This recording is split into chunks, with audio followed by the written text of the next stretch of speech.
Hello everyone, how are you? I wanted to dedicate a video to talking about my health and then hopefully some topics about Azura's health as well, if it would be helpful to you. Since my last video, I think the last video was the 7th-month update, I definitely have been struggling with my health. This whole month of December that just passed has been very, very challenging. So I just want to share what was going on with me because I think it's relevant, to something that you guys might be going through. And basically, I'm sorry my voice is not sounding very good. Right before December 1st, I got this cough, and it wasn't a big deal. It's just like a chest congestion, and I felt very grateful because if I get sick, it's usually once every 1 or 2 years.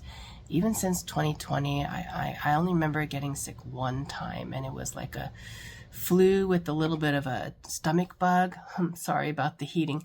It should be quiet now. So since then, this is like the first time I've been, significantly ill. This was just a cough, and so I felt very fortunate, and I didn't think it was a big deal, but for some reason I was very exhausted. And so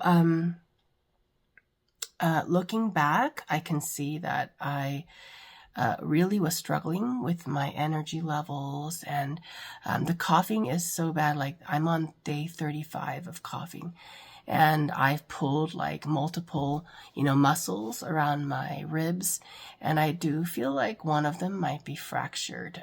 It is a known thing where you might have like a hairline fracture on a rib from coughing too much. So I'm just going to wait and see if that improves. But every time you cough, you keep on, like re-injuring everything. So it's been a bit brutal, to be honest. And anyway, the story behind it is that I really wasn't taking good care of myself. It's all in the last video, if you'd like to watch it. I was eating a lot of junk food and everything. And so Azura passed away in March this year, last year. And so I knew since then I wasn't taking good care of myself. I was really expecting to get sick. I knew my immune system was down. I wasn't eating the way I normally eat. I normally eat very healthy. I normally exercise regularly, and I wasn't at all. So like around September, when school went back into session, because I see students a lot, I was expecting to get sick, and I didn't. September passed, October passed, November passed. I was like, wow, I was really expecting to get sick because I know my immune system, I knew I wasn't in a good place. And as time went on, my sadness and the depression and the grieving, it just really made me very sedentary. I was laying in bed. I joke with my friends and my family now, like I'm horizontal so many hours of the day. And so when I get vertical, it's like a big deal, So I try to stay vertical a little bit more, longer hours every day. And that's like my goal, to be vertical a little more, or having a little bit longer spurts of vertical, and then I go rest, and then I get vertical and I go rest. So anyway, even before I got this cough, I was feeling very low energy. My whole body was aching. I was just, laying in bed too long, and I was getting stomach aches because, the digestion's not good. On top of that, I'm not eating well. So a lot of things were happening. And then I got this cough, and unfortunately it was, and fortunately it was at a bad time. And so about 8 days into it, I had this really important event I had to be at. I couldn't miss it. It was my event, and I couldn't let everybody down. And in addition to that, my students had, some really important things going on. And so normally I wouldn't see people, I wouldn't take any meetings if I were contagious. But I had to push myself and go and see like a select few. And because they needed my guidance to get ready for these big things. So I couldn't let them down. So as soon as I got sick, I stopped eating bad food. I started, making sure no junk food goes into me. I cooked, at home, or I ate out like something healthy. And mostly I cooked at home. And I just really felt this urgency that I had to get well. The other thing that was really pressing was that I had planned to go out to California for Christmas, around Christmas time, because that's where I grew up. My father is battling cancer, and he's really not doing well. There were new developments. He's had multiple cancers in multiple locations, and so I felt this urgency that I had to go there to have.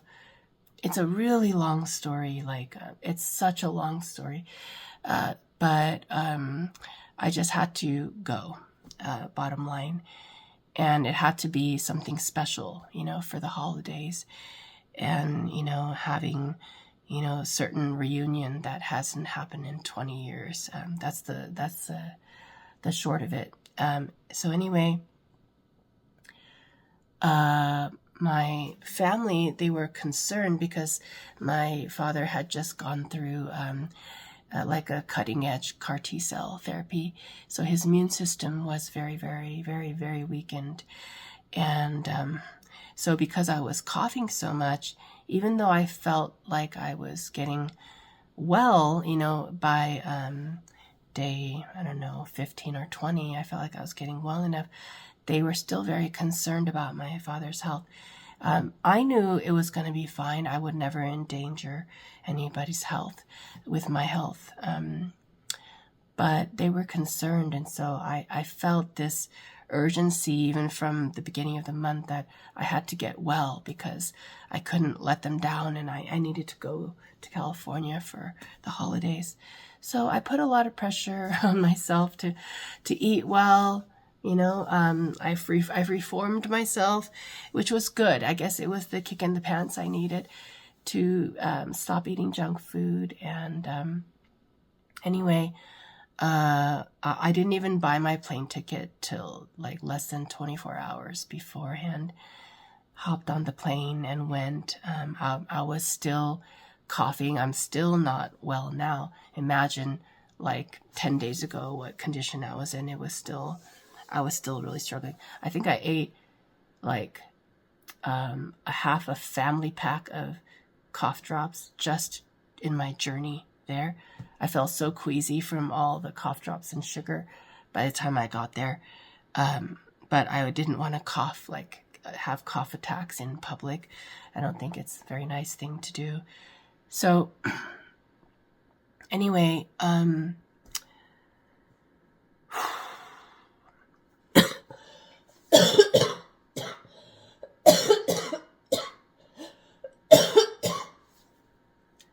every day I'm improving, but I haven't been able to get over this cough very well.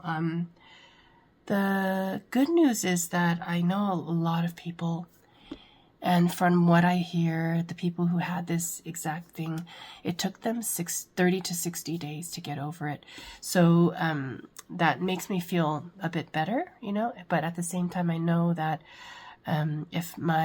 if I weren't grieving and my health were better to begin with, I would have fought this off by now. But, people ask me even today, I saw a bunch of people, they're like, don't you want to go to the doctor? Why aren't you, whatever, taking care of yourself? And I just kind of don't want to answer. I'm just saying, oh, I'm getting better. This is normal. People are, struggling with this cough for many days. But deep down, I know that it has a lot to do with Azura, and I'm grieving. And so, I just expect that it will take me longer to get over this. I don't want to get, overly dramatic, but, it's definitely something really vivid in my mind as well is I think my health is declining for sure. It's just a matter of, can I, bounce back from it? People die of a broken heart. I know a lot of stories where people died within 1 year of their loved one's death. They also passed away of a broken heart. It's a scientific thing. I don't think I'm dying of a broken heart, but I do think I'm somewhere in the middle. I'm somewhere in the gray zone. And so I am waiting to see, like, after I get over this cough, will my other symptoms go away? You know what I mean? Will I improve? Like shortness of breath, getting tired easily, having difficulty getting oxygen. Is that the way I am, or is that related to this cough? That sort of thing. So anyway, just want to let you know in case, I don't really, like, I know people share after they've, suffered a loss, that they feel sick to their stomach, they have trouble eating, they don't want to eat anything for days. I know I hear that a lot, but later down the road, like 3 months later, 5 months later, 1 month later, I don't really hear people talking about it. And I know I'm experiencing a lot of symptoms, like especially body aches. Like I'm having a lot of aches. Like even now, all my hips and joints are hurting, and also my muscles hurt. Like I just do some very small task, especially my forearm muscles. They're like burning. They're very, very sore. It's the sort of thing that would happen to me because I've had tendonitis before because of my career, and I've had some injuries, and so like when I used to like wash my car and I do like a major detail, the next day I would feel that feeling, like this burning sensation, and I would feel like really heavy and stuff. But after one day it would go away. It's like working out, you feel that burn and then you're fine. So, but I'm feeling that a lot, and I'm not doing anything. So that sort of thing, and a lot of headaches, and just lack of energy, just being tired all the time, needing to lay down, like even sitting up right now, it requires some, a lot more effort, So I just want to kind of explain, the symptoms in case you might be going through the same thing or something different and you're wondering like what's going on, different from your norm. I'm just going to wait and see, how it goes. Trying to, document everything that I'm doing. Like, for example, right before this, I didn't really know what to do with myself, so I just try to do something constructive if I don't know what to do. So I did a little bit of cooking. I made these like chicken avocado patties. My friend many months ago told me she made turkey avocado burgers. So it sounded interesting. I've been meaning to try it. I never eat ground chicken. I don't like the taste of it, but I had a few ideas, so I got some ground chicken. So I made this. I'll insert a picture here. And then I sat down to my laptop right here and I did some administrative work. And then I thought, you know what, since I'm sitting here, I might as well, film a little bit. It's Sunday evening now. I'm guessing might be 8 or 9 p.m. And anyway, I'll also insert a clip of kind of what I try to do in the mornings. The sunlight's really beautiful here. Azura loved it. So I try to just, sit down by the window and soak in a little bit of sunshine on my feet and on my legs. And I just try to sit and drink and, pray or read the Bible or think about, what I need to do or whatever. just have some quiet moments. Definitely in my room, I do feel like I can let it go a little bit more. I've already rearranged my room a little bit once, and I think I'm ready to do a deep clean and rearrange a lot of things. So that might be next. So yeah, it's like way past 9 months now, and a lot of things I just couldn't move or touch.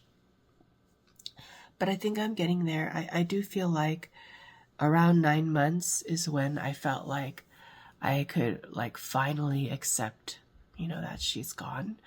There was always a portion of my heart and my brain that just couldn't believe it. But, I was just in so much shock. But, I do feel more like peaceful and more accepting, that she's gone now. So I only have very, fleeting moments where I'm like, she can't be gone. I go into that mode, like, I can't believe she's gone. She can't be gone. But it's way, way, way, way shorter and less often now. And so, yeah, I definitely feel my grief is changing. I feel emotionally and mentally a bit better, but now the physical side has been affected. And so there's like this delay, reaction. Whatever's happening emotionally, mentally is like here. And the physical is like, it's like a manifestation of it. So it's kind of like the physical is always a little bit delayed, if that makes sense. So I keep meaning to share some, helpful tips about, what I learned about, caring for Azura. And I wanted to make a dedicated video of it, but I just don't know when that's going to happen. So I thought I would throw in a few things here. The reason I'm saying this is because, maybe you guys already know this, but when I talk to my friends, like, I don't really come across people who actually do this, so I thought maybe it's helpful. Maybe it's something you hadn't thought about yet. So one of them is just to do a weekly physical exam, on your dog. Just go through and, once a week, have that time. You can let it coincide with your grooming regimen or whatever, right? About once a week. If you're too busy, at least do it every fortnight. Just go through and feel, just put your hands on your fur baby and just feel every part of their body. And the more you feel it, the more you're going to remember, what the norm is. You're going to recognize things. And so later on, if there's any issue that comes up, you're going to notice the difference, you can go ahead and just use your hands and just check everything. The most obvious thing would be like if there was a lump, that came out. Azura had a lump that looked like a tumor on the outside of one of her knees. And it was so scary. Like, we went through a lot of scary moments. But the last 3 months were frighteningly scary compared to everything else. And so like I was watching it grow and grow and grow and grow. And I thought it was a fatty tumor. But luckily, after a while, the doctor had a look at it and he was able to drain it, and it was a cyst. And he said that when they sent it out to the lab, it came back as calcified liquid, which was very bizarre in his opinion. That's an example. And then, so when you see stuff like that, then start measuring it or just start taking pictures or videos of it and watch it, over the course of time. Just that sort of thing. Another thing that I would do is I would brush her regularly. And there was this special type of like comb that I used. And she just loved it. I would say, Azura, brush. And then she would just run and just like plop herself in front of me, lay down on her side.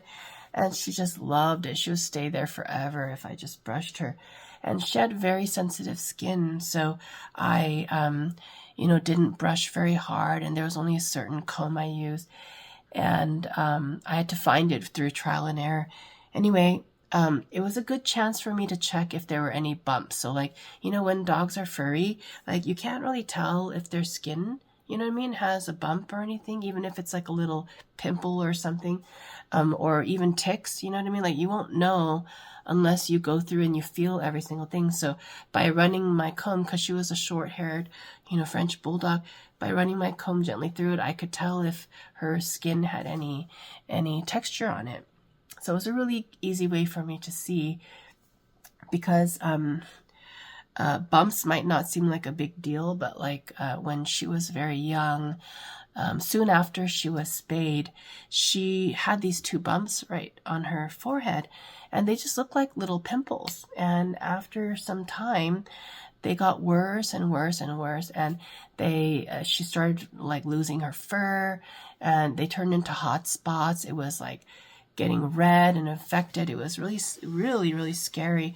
And I was having trouble taking her to the vet at the time, and her vet was quite far. It was in New York, and it was like 45 minutes away. I had to enlist a friend to go with me and hold her and everything. She eventually loved car rides. We went everywhere together, but in the beginning, it was a process. I had to train her. Anyway, so I was kind of avoiding going to the vet. I did wait a little bit too long. Finally, when I went, the doctor said she had mange. Because of all of her health issues, I didn't let her run around outside. Like she never ran in the grass. She never, you guys might think I was, like abusing my dog, but, I have my reasons. I'll explain as time comes on, kind of time unfolds. But, she didn't really have contact with things outside. So I was like, I'm a clean freak. Like I kept everything very clean. So it was so odd at the time. I didn't understand why she would have mange, because it was Demodex mange, and it's like the kind that like, street dogs get from not being clean. So anyway, it was very puzzling at the time, and that's a whole nother long story too. But in retrospect, I learned it was because of her immune system. And, every dog, and humans too, we have little parasites, like kind of hanging out in our eyebrows or our, skin or our hair or whatever. We might even have a little worm inside of our body. People don't want to think about it, but like they don't cause any issues for us, because our immune system naturally keeps them in check. But when people's immune systems are not well, these things, they grow really fast and they multiply. And so her, mange had gotten quite bad over here. I'll show pictures. And so, she had medication, blah, blah, blah. We went through the whole thing and she got well. It wasn't a big deal in the end because she was getting treatment. But it all started by like these 2 tiny little bumps that looked very, very innocent. And it turned into that.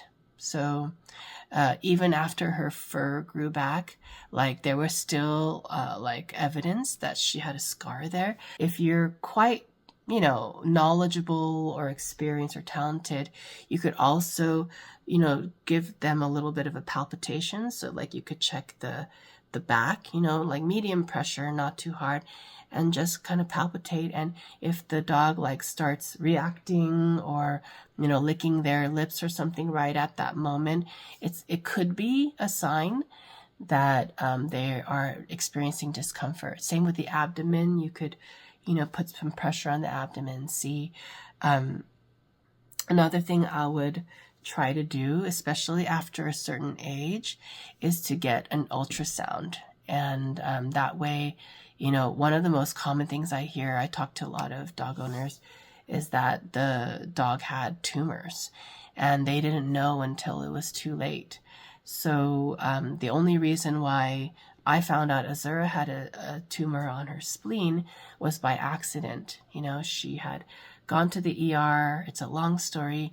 They took a whole slew of diagnostics, x-rays, ultrasounds, and they told me that she had a mass.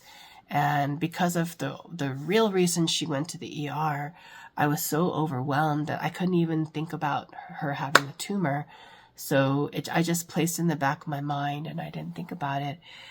And anyway, so that's usually how, people find out their dogs have tumors, or they find out when it's too late. So the scary thing about the tumor and ultrasounds is that, not scary thing, but the part that's not very reassuring is that, first of all, I follow a lot of dogs, and I have seen cases where the dog's tumor developed within 6 months. So even if you did like a once a year ultrasound, you still may not catch it. I don't want to be pessimistic about it, but just realize that we can be proactive about stuff, but we can't catch everything. And the other thing about ultrasounds, I had to learn the hard way, is that not every ultrasound is the same.